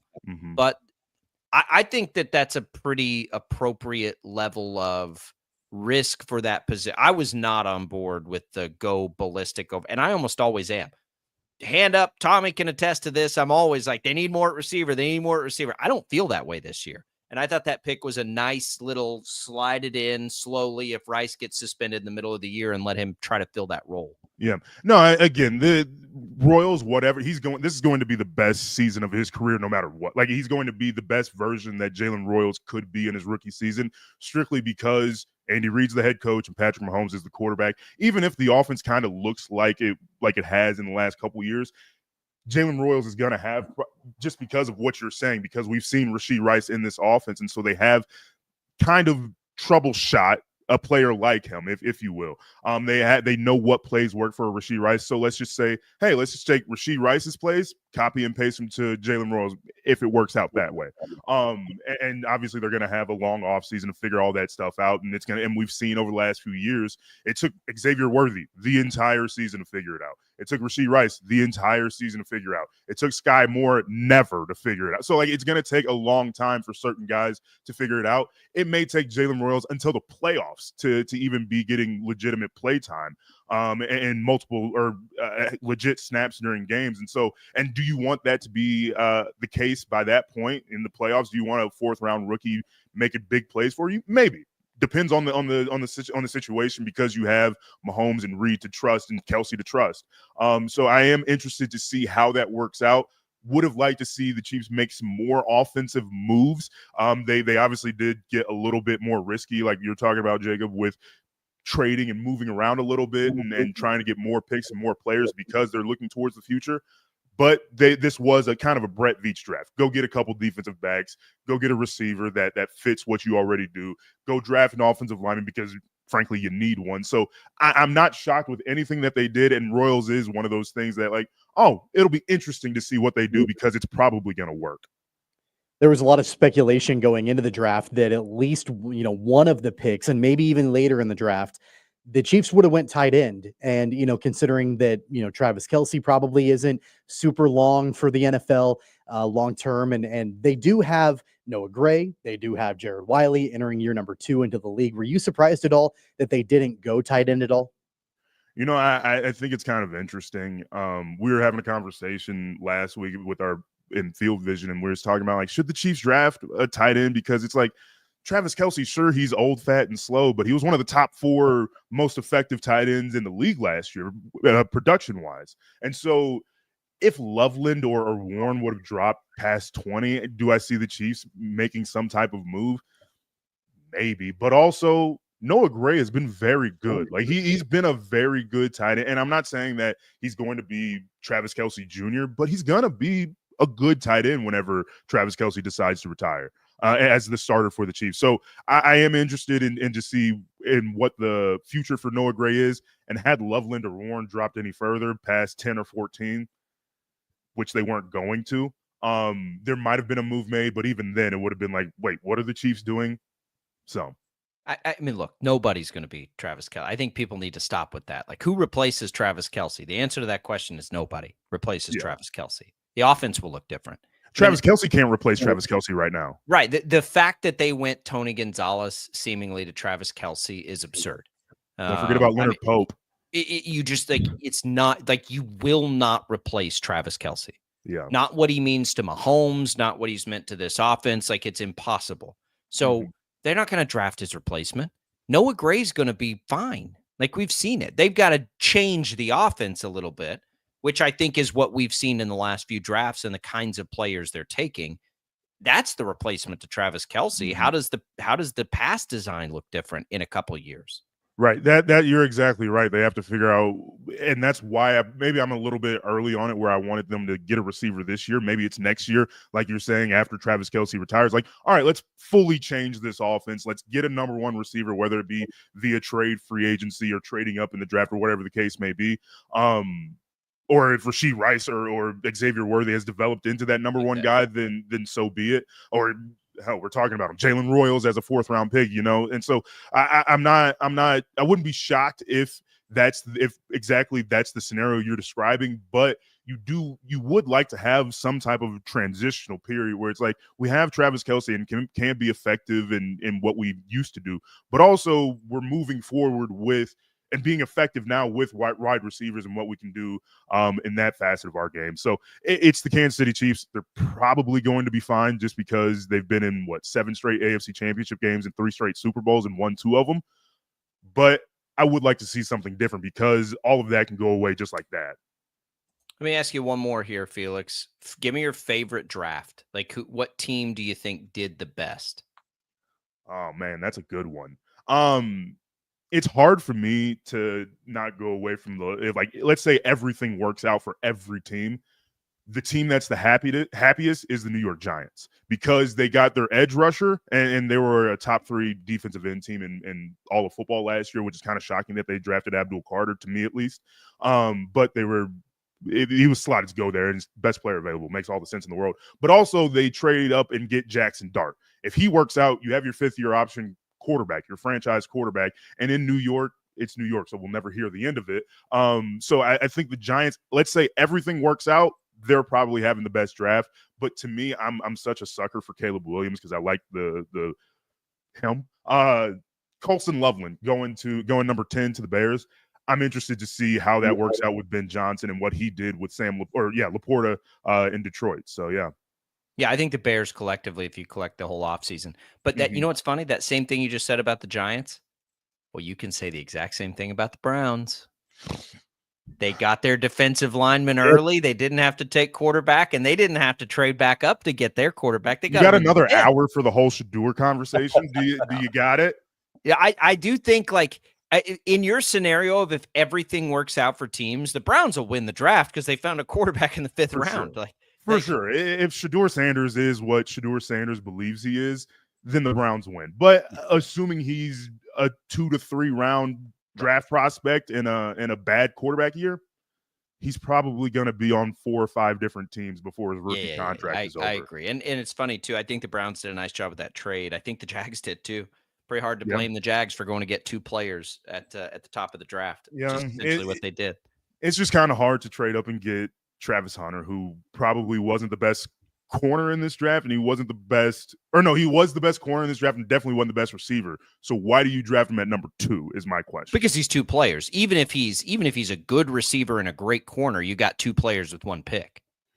You got your 5th or 6th receiver that you could have gotten with an undrafted free agency contract. Oh, you're not getting. You think he's a 5th or 6th receiver? Oh, in this draft class? No. For his team. Like, I mean, maybe for the Jags because it's going to be fun. You think Travis Hunter is going to be the 5th receiver on the Jags depth chart? Because he's going to be their number 1 corner. Yeah. Oh, no, he's playing both ways. There's no way. They don't make There's that no trade. way. He's playing both ways. We'll let market. What is it? Max, April 29th, 2025 at 8:34 here. Travis Hunter's playing both ways. He'll get some snaps like Dion did. No. He's playing. He's not going to put it out for 150 snaps a game. That's a recipe for disaster. Because the football field gets longer in the NFL, and he's only done that his entire life. Come on. Yeah, but the Jags are going to be investing a significant amount of money into him.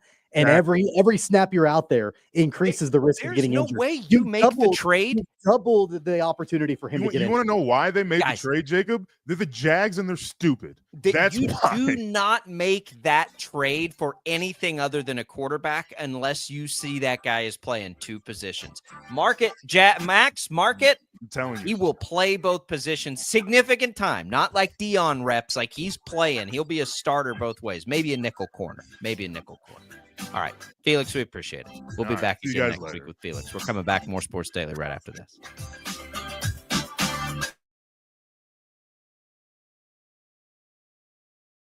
66 counties, 4 regions, and 1 weather team that you can trust. Find Storm Team 12 every weekday at 5:30 on the KSCW. Whatever the weather and wherever you are, Storm Team 12 is zooming in, going zone by zone to give you a more in-depth look at the forecast and some science behind the storms so you know more. We're focusing on the forecast so you can focus on what's important to you. Storm Team 12 Weather Focus, 5:30 on the KSCW. The future of television has arrived. Next Gen TV is here with stunning video, movie theater quality sound, enhanced voice clarity, and interactive features, all upgradable for the future. Learn more at watchnextgentv.com. Sometimes people tell us, I don't get it, it's just tea. But let me tell you, we are so much more than just tea. With 20 plus flavors of sweet and unsweet iced tea, the possibilities are endless. Come on in and try them all for free to find your favorite or get us on the go for your busy lifestyle. And don't miss happy hour every day. So the next time someone tells you it's just tea, tell them to come by and find out why we say drink tea, be happy. Is the canvas of our imagination. They tell a story. Clouds affect the events of your day. Sometimes they growl, sometimes they inspire, but they're always the messengers of nature's mood written in the sky. Storm Team 12 understands the language of clouds. We're dedicated to decoding their message so you know what to expect. Behind every cloud, there is a story waiting to be told. Trust Ross Jansen and Storm Team 12, alerting you first to the impact on your life. When you need help, remember, you're not alone. We are here.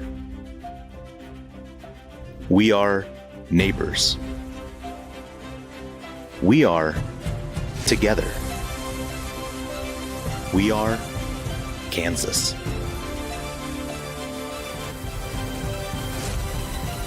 We are 12 News. They say, What is GMFB overtime? It's Peter, Jamie, Kyle, and Akbar breaking down the NFL 5 days a week. It's okay to be excited. It's this, that, and a whole lot of. It's football for everyone. Weekdays at 10 a.m. on KSCW. Are following a breaking update. every day, all day, stream the stories that have you talking near and far. Whoever is behind the wheel of this bus is not stopping. From hundreds of local reporters and meteorologists spanning the country. Chaos here this morning at the UW campus. Search LNL for the all-new Local News Live streaming app. Make yourself known now. 31001 in traffic pursuit. Oh my God, here. Investigate TV Plus begins with real people. We investigate stories that impact you. And inspire change every day. Something is broken. Real problems Why are they hiding it? and real solutions. My daughter was dying in front of me. What was your reaction when he said that? Investigate TV Plus, weekdays at 3:30 p.m. on KWCH. Sometimes people tell us, I don't get it, it's just tea. But let me tell you, we are so much more than just tea. With 20 plus flavors of sweet and unsweet iced tea, the possibilities are endless. Come on in and try them all for free to find your favorite or get us on the go for your busy lifestyle. And don't miss happy hour every day. So the next time someone tells you it's just tea, tell them to come by and find out why we say drink tea, be happy. Mornings are busy. We're here to make your mornings better. We report the stories that affect you. 3 more hospitalized from contaminated apple juice just a day after the FDA issued a recall. We're here to make your mornings better. Closing east and westbound lanes of K96 for repairs. With 12 News, you're prepared for your whole day. Scattered thunderstorms across the state into the afternoon. Stay a step ahead with 12 News this morning on KWCH and KSCW.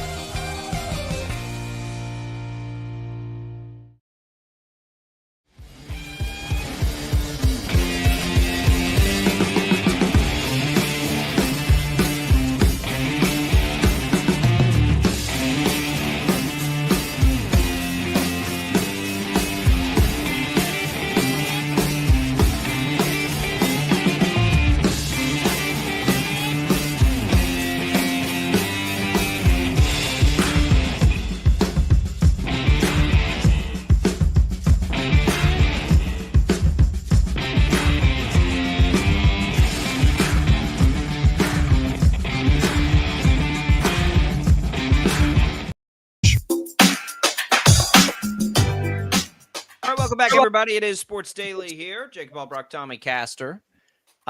Felix messaged me, said it wasn't it the Colorado player I expected to get fired up about. Now this is all I want to talk about. So you don't think the Jags move up the way they moved up, trade all the capital they trade? You think they did that so he can play wide receiver? No, not at all. I didn't say that. I think he's going to play cornerback. He's going to be one of their starting cornerbacks. He's going to be not play receiver though, like to only play one way.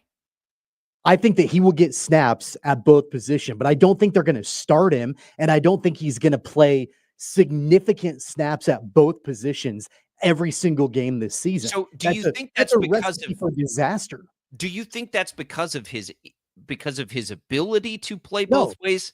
No. I think he's got the the ability to do conditioning it. to do it doesn't change. It's not about the conditioning, and it's not about the ability. It's about the protecting of the investment, right? Like they've traded a lot to get him. They're going to sign him to a big contract, like all of that. He's going to make a lot of money, and every time he's out on the field, he's going to, like if he played every single snap on offense and defense, you've doubled the risk of significant injury for a guy that you're going to be paying a lot of money to. But like, what? You invested that much because you envision him playing both ways. Yeah, but I think he can still contribute both. I'm not saying he's not going to play both ways.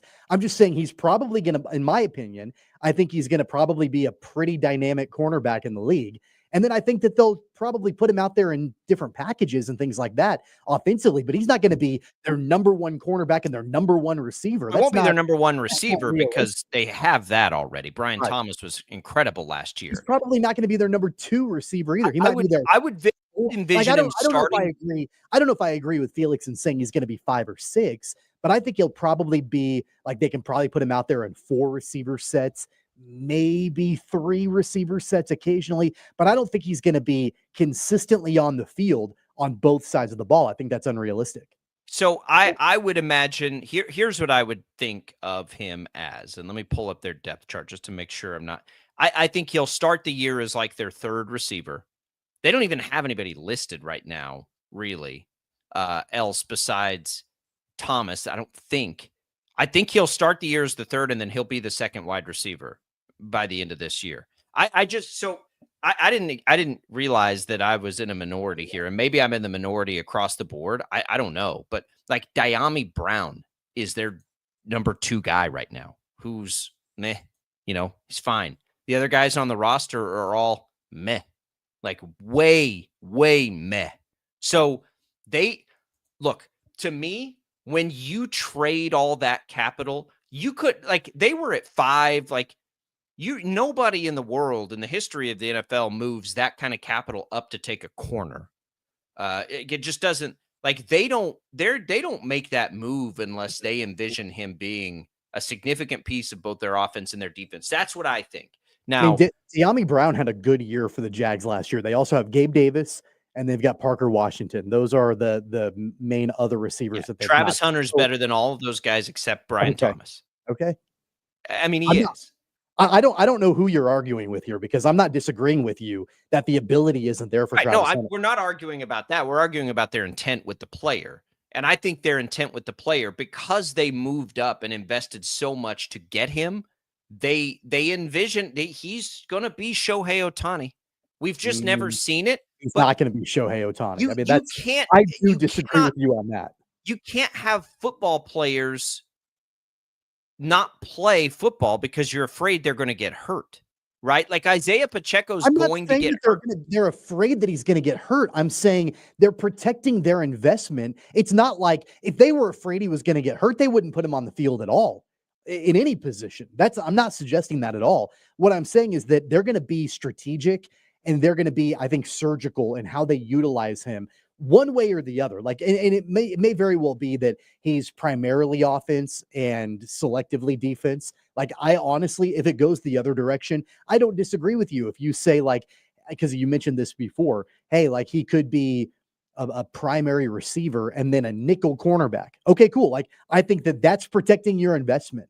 You're not putting him out there every single snap defensively and every single snap offensively. If you find a package for him as a corner on 3rd down or whatever it is in the nickel formation, great. Like, I think that's the way that they're probably going to utilize him. He's not going to be an every down wide receiver and an every down cornerback. That is unrealistic. And that's not being afraid he's going to get hurt. That's being smart with your investment. I don't think it is being, I think it's being too conservative with your investment. Now, to not be an every down wide receiver and an every down cornerback, that's what he did. No, it's not ridiculous. It's what he did in college. Why is it ridiculous?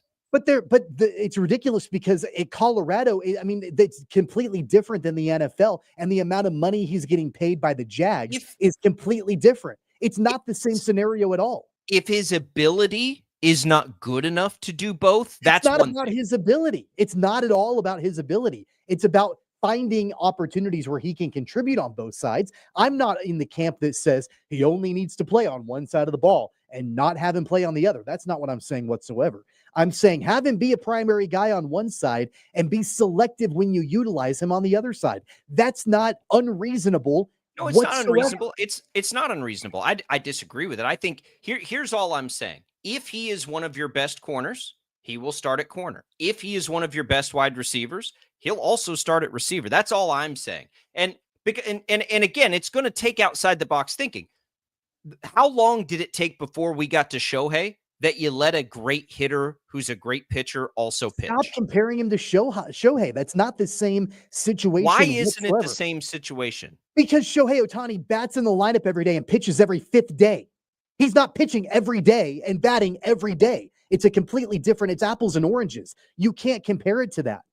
You're playing every single snap in every single game, going back and forth on every side of the ball. And it's not just about when you're playing. It's about practicing and preparing as well. It's not about the ability whatsoever, but you don't think that one of the position coaches on either side isn't going to say, man, I really would like Travis Hunter to be more involved in our preparation and in our practices, but he's got to be over on the wide receiver room, or he's got to be over with the secondary. Like there's not enough time in the day. There's not enough time in the week for him to realistically be able to prepare at an NFL caliber to play every single snap on both sides of the ball. You can't compare him to Shohei, because when Shohei was playing both ways, I know he's not doing it now because of his injury, but when he was playing both ways, he was in the lineup every single day and he was pitching every 5th day. It's not the same thing.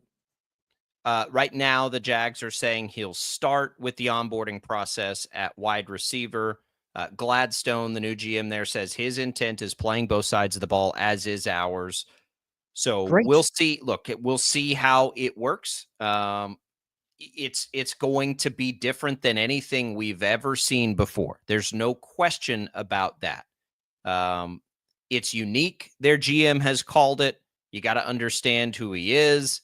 They don't know yet, but I think it's fine. Like it's not that big a deal. Like we all have thoughts on what he's going to do. Different teams had different thoughts on what he was going to do. Clearly, if you remember the pre-draft process, when I see a team trade as much as they traded to move up, it's only been done one other time, I think, that a team has traded a first to move up in the first that is not a quarterback. It's been done one other time. The guy's got all the ability in the world, and he's extremely talented. We've known this for a long time. I'm not knocking his ability or his caliber of play or anything like that at all. You can't compare him to Shohei Ohtani. That's not the same thing at all. I mean, they obviously play different sports. What I mean about the comparison with Shohei is Shohei did something that baseball people said for decades and decades and decades you shouldn't do, which is let the guy do both things. And they did it, and it's worked out well. That's what I'm comparing it to. People have said you can't do it both ways for decades and decades and decades. We haven't had a lot of guys who appear to have the ability to do both. Travis Hunter is one of those guys. Even Prime, who's probably the best comparison, he wasn't a good receiver. He was just really, really fast. Travis Hunter is actually very good at both things. And so it is unique. And until we see it play out, and I think they want to give him the opportunity to, or you don't need to trade up that much and trade that much away to go get a corner. You just don't need like that. At that point, to me, that's a reach in the draft. And I don't think that that's what their intent was. So we'll see how it plays out. I mean, the first things first with Travis Hunter, is he good enough to be an NFL wide receiver? And is he good enough to be an NFL corner? We got to answer that question before anything else. Maybe he's not good enough to do one or the other or both.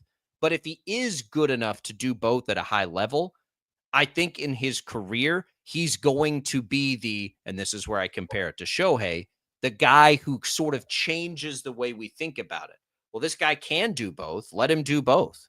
Right? That's the comp I make with Shohei. He can pitch and hit. Let him do both. Until we had Shohei, that was a foreign concept. Since like Babe Ruth, like that didn't happen. And so it takes a unique and a dynamic talent to be able to do that. Travis Hunter appears to be able to, but he still has to prove it at both positions. He may not be good enough to do one or the other. I mean, that's the they're going to take their time because they got to figure that out. What if he's not good enough to be an NFL wide receiver? What if he's not good enough to be an NFL corner? At that point, yeah, he's not going to play both ways very often. He may still come in packages. My thing is, if he is, then I think he'll play both ways, significantly both ways, before his career is done. I think it'll happen this year before the end of the year. I don't think it'll happen right out of the gates, but that's where I see that as far as like risk they were willing to take. It also wouldn't surprise me if he went kind of as a Swiss Army knife, type guy, if he's utilized in that way. Like where the need is, that's Right. where they put him. It doesn't mean that he's consistently playing every single snap on both sides of the ball in every game. But if there's a game where they need him more at cornerback, or game they need him more at wide receiver, he goes where he's needed. And that may not be a game by game. That may be more of a season by season. Like, hey man, based on our depth chart, we're going to need you to play more snaps at cornerback. Like that could be more realistic than, because what I disagree with and what I don't think is going to happen is I don't think they're going to trot him out to be your top guy at cornerback and your top guy at wide receiver, and he's going to play every single snap in every single game. I don't think that's realistic. I don't think he will out of the gates, but I think if he gets on the field and proves he can do that, then they'll let him try. Then they'll let him do it. They'll let him try. They'll let him try. I think that it's a situation, because remember, this is something that happens in sports all the time, where you have to have coaches and you have to have medical personnel on the team. You have to have front office people protect the player from himself. That happens all the time. And so when you look at Travis Hunter, he's not unlike a bunch of other athletes all of the time when they're like, I want to be on the field all the time. Do not take me out. Do not take me out of a game. I want to be there every single snap, every single game. It's probably going to be a situation where the organization may have to protect him from himself. And I think that's completely okay. He's a 22-year-old kid. Like that's what he wants to do. He has the ability to do it. I'm not knocking that whatsoever, but I think the organization has a responsibility with the amount of money that they're paying him to protect their investment and protect the player. I get it. I get it. Like if he's Jamar Chase as a wide receiver, you want him to be Jamar Chase as a wide receiver. If he's Darrelle Revis as a corner, you want him to be Darrelle Revis as a corner. I get it. But what if he's both?